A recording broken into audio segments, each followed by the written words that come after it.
Well, good morning, everybody. I can't say it's exactly a wonderful morning. It's a little chilly out there, but glad to be here. My name is Walter McDougall. I'm the Alloy Anson Professor of History and International Relations at the University of Pennsylvania. But that's beside the point. I am also the co-director of FPRI's Butcher History Institute, and it's in that capacity that I welcome you all to this exciting event, an exhilarating 28 hours. Now, having devoted my own life to teaching, I'm always gratified to gather among so many other extraordinary self-selected professionals who have chosen the same career, a career I think of as a sacred calling. Americans always say to men and women in uniform, "Thank you for your service." But I also say thank you to you, America's secondary school teachers who serve daily in the battles to educate our too often historically illiterate youth. Now, these weekends are labors of love for those of us at FPRI, combining as they do the intellectual stimulation of an all-star roster of speakers, the chance to mix with diverse and eager participants, and, not least, the outstanding hospitality and first-class rations served up by the 1st Division Museum. You'll find out. Served up by the 1st Division Museum on the Cantigny estate of Colonel Robert McCormick. This is already the 13th time we've taken our show to Cantigny, and the 56th History Institute overall since its inauguration way back in the last century, 1992. So thank you, Colonel Paul Herbert, for hosting FPRI over these many years. We certainly have had a great run.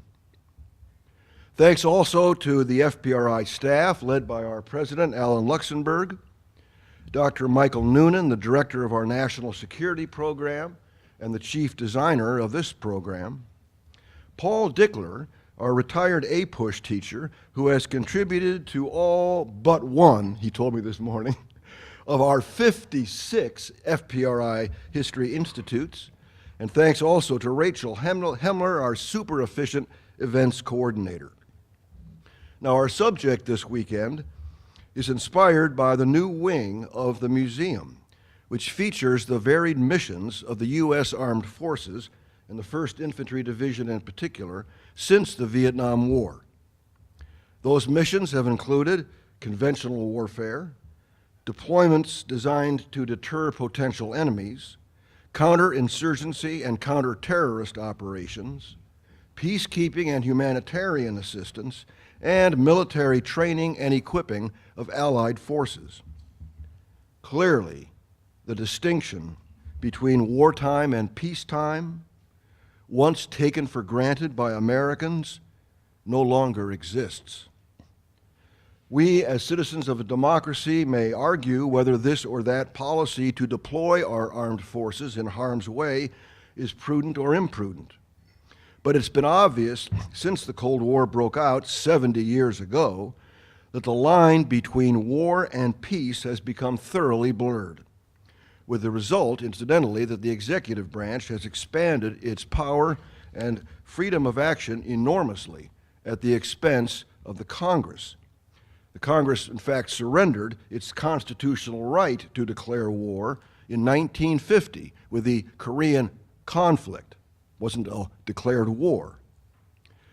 Hence, James Madison turned out to be prophetic when he wrote George Washington in 1792, "In no part of the Constitution is more wisdom to be found than in the clause which confides the question of war and peace to the legislature and not to the executive department, for war is the nursery of executive aggrandizement," unquote.